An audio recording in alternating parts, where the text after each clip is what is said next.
whatever was said to him was something that was very hurtful, and he admitted he did reply, and I'm with him. If someone wants to say some stuff to you, the same energy you give me, I will give you the same energy. Whatever is said, I will come back to you with that same smoke and fire.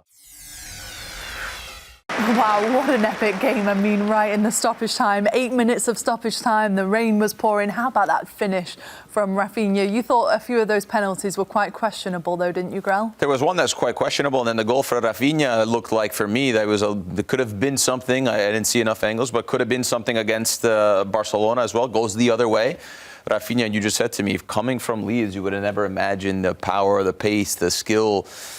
Scores a fantastic goal. Obviously, this is the PK shot. You see the Benfica player still down, but look at this pass that sort of set him free. And then as he comes inside, the patience, composure, knows where the goalkeeper is and just slots this, right?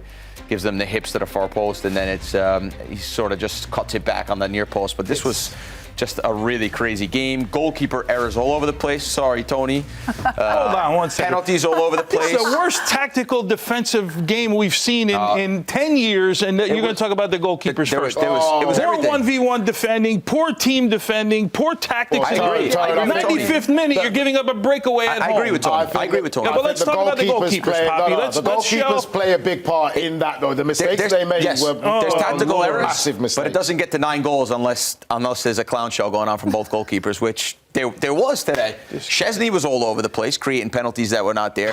The Benfica goalkeeper, he kicked one off the. That's a good finish. All those goals happened in the same end of the pitch as well, by the way. That one was crazy. Was that just unlucky, though, from a goalkeeper perspective? What a finish that was. And then it comes straight you back hammer it, it's raining out, and somehow it's like a Benny Hill commercial, right? Like it hits the guy in the head and goes in. That's a really good idea what happened. And this is it. You can just see him just setting up the press. But look at this finish. Just look at this. Look at this. Unbelievable. Bang. It can't get any better than that. He put that side netting. Look at this crazy goal. Look. Raphinha's trying to duck out the way. Concussion has no in the goal idea. in the And that same both play. happened on the same side where Szczęsny came out running in the no man's land, and then Szczęsny not even in the picture, and you're talking about him. He's on the other side of the field. Szczęsny hasn't had enough games. You could see that his timing's off. Both times, the timing kills him. You say his timing's off, but it's also to how Barcelona play. Barcelona play a high line, so Szczęsny has to start high up the pitch because they've been caught many times in this high line, which Benfica did play early in the start of the game when they played the long balls. But overall, watching that game, it was the most bonkers game of football I've seen in such a long time. And the finish was just fantastic for me. Whose own goal was better, your own goal or Raphinha's own goal? That was just unnecessary, but Raphinha's was not an own goal, it was a good goal. It's a good finish. I would say Raphinha, how that game finished for me brought back memories of the classic legendary Brazilians, you would say. You talk about a game so big moments. Raphinha there, 4-4, takes it himself when the pass was on. It just brings back memories of the Ronaldo and the Rivaldo and those big moments of just classic Brazilian football players. What a game. It's going to be difficult to win games, though, if you concede that many goals. It's great. You win 5-4 away from home, difficult place to go. But when you concede that many goals, it's going to be hard for you to win the tournament. So that's something they have to look at. I know you want to play with the high line. You want to play this attacking football. But you're not going to win a lot of football matches over the course of a season. You're not going to win trophies. I'm saying you'll win a lot of football matches because they're a talented group, but you're not going to win big trophies if you're tactically all over the place. Better teams would have got the result today. Yeah, but they're going to have to make some change, as you mentioned, with the high line, because with Ter Stegen in there, this is a guy that makes these two plays. We're going to show these two clips here from, I know you guys want to see him over and over again, from Szczęsny. Oh, yeah. Please tell me. Here's what I look at is the high line. See, look where the line is right now at midfield. So the goalkeeper has to come out. We're going to show a different clip here where he actually has a pretty good starting position and doesn't get there in time. I think Ter Stegen, who obviously plays like this, you can see this is where you want your goalkeeper to be. But when this kick point happens right here, this through ball happens, you have to make a decision within like 5 yards off that player's foot, whether you're retreating back to goal or you're going forward. Szczęsny decides to go forward, and Balde is the guy who pays the price here as we see this thing roll. He's late to this ball. It's one of those that if you get there early, everyone says, oh, what a great read by the goalkeeper, right? And now he doesn't get there. But do you change, if you're Barcelona, the way you play with your starting goalkeeper? Here's the other clip that you guys are talking about, right? So this ball's getting played around here. Szczęsny now, look where his starting position is, and now he's starting to read the play, and he's late. You can see he's kind of scrambling with his feet. If he gets there and makes a block, okay, well, it's a great play, it's a great read. The one thing I will say, he does have some cover here from some of these defenders. He's not on an island. This is one of those. How many times do you hear if the goalkeeper goes, he's got to get to the ball first? And I'll tell you what. Listen, Tony's right with all of that. I agree with that. It is also the way because of how Barcelona play. But we talk about the mental side of it. In those there watching those clips, you think Szczęsny had a stinker, which he did. But the biggest moment came in towards the end of the second half, one-on-one with Angel Di Maria, and he pulls out a big save to redeem himself. And this is about the emotional element of football that you don't see. This is the big moment here. It's 4-4. Di Maria could have got the winner. Szczęsny comes big there, so you've got to give credit.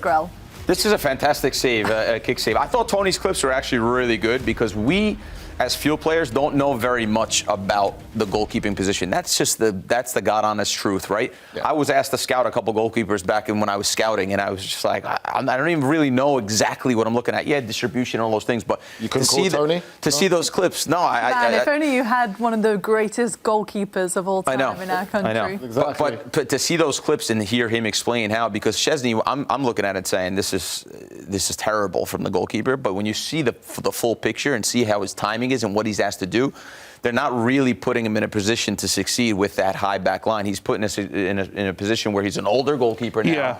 Yeah, Juventus, he certainly didn't play with a high line. I mean, that back line plays on its own 6, right? So he's asked to do things maybe he's not so comfortable with doing, and he gets caught out. It was 6 months ago. This guy was sitting on a beach smoking a cigarette, telling us that he retired, right? And he did, and I think to ask him to do some of these things is probably unfair. But again, you go back to, do you make a change if you're Barcelona? No, this is the way Hansi Flick wants to play, right? He wants to be aggressive, and in some way, I almost feel like when teams play like this, we see this with Tottenham, and we see it with other teams. They almost prefer a 5-4 game, right? Than they do a 1-0 game. I kind of think on the other end of things, a little lower scoring game where tactics are a little bit more important. But I mean, if you talk about a classic, this is if you were him, would you leave the pitch tonight thinking, I saved the day, or would you think, man, I made some really bad mistakes? Well, he knows he made mistakes. He also knows that in a moment when they needed him at 4-4, he made the one play that they needed him to make. So do you have confidence from that then? Or do you? I would look. Goalkeepers 100%. Have to have short memories, like forwards. Nines have to have, short memories. They have to forget those things, right? If he doesn't have a short memory, like Nigel keeps reminding him that he in a play that he's not even on that end of the field, right? Now you come down at 4-4. You can't be thinking, I made 2 mistakes before. You got to think, I have a play with Di Maria here that I have to make, and that's the goalkeeper's job, and that's the hardest part of it. And again, if you don't have it's tough for young goalkeepers, older goalkeepers who have been through mistakes before that have cost their team goals. They know how to manage it a little bit better. Top players don't dwell on mistakes. They don't dwell on things at all like that. They just on to the next, because that's what you have to do. You have to be mentally strong.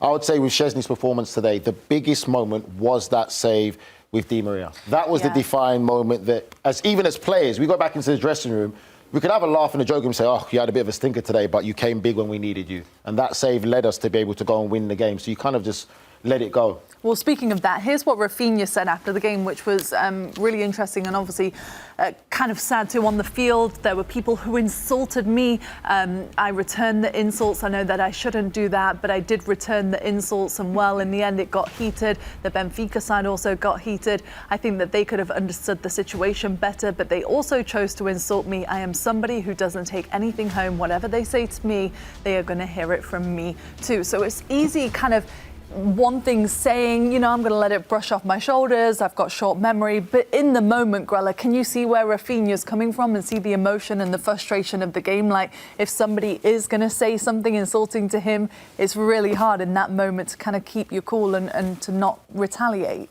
Yeah, for sure. I mean, I think with your mouth, you can say almost anything you want to say, right? And if someone is giving it to you, you can give it back to them, right? It's the conversation about how, players are also athletes, they're also human beings, right? At the end of the day. So they're allowed to, I think, to react. As long as you're not doing anything physical, for me, I don't see the issue with it. Obviously, in a game of 9 goals, there's going to be emotional sort of cliffs and, peaks and valleys. So I think probably he went through that. Maybe he's not proud of what he said and what he did, but at the end of the day, if you give it to me, I'm going to give it to you as well. But does that distract you then from the game?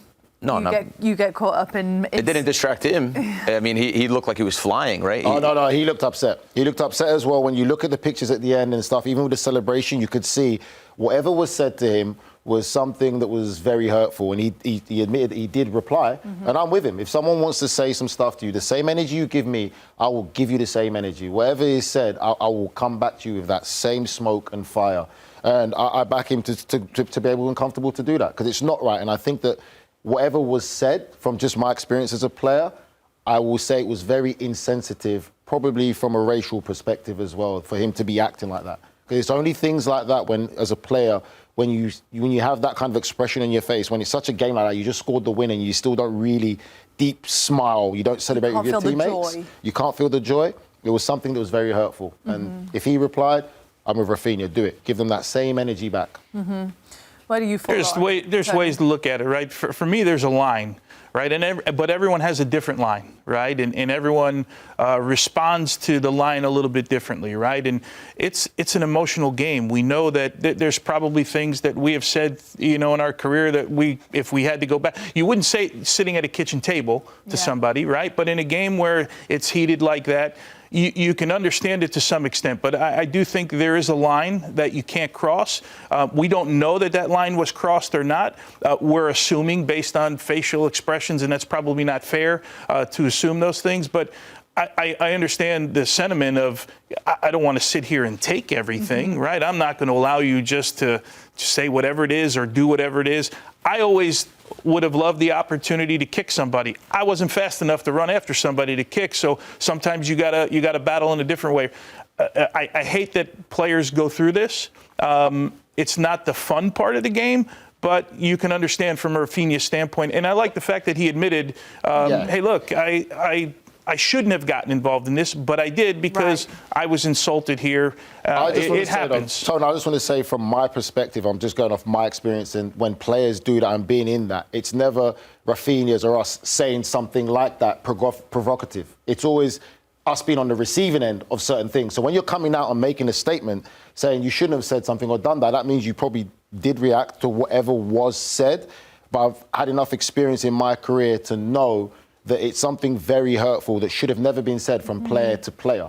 You get it from the fans and different things, no problem. When it's player to player, it hurts differently being on that same pitch as that person. And if you retaliate, do you think more should be done between player to player in a situation like Definitely, that? but good the luck. Referee could get involved, and microphones are obviously on the pitch. Or good luck to proving it, because one player could say it, and then when it comes down to taking it to escalate to get further, player, I never said that. Then you've got to prove that the player did say it.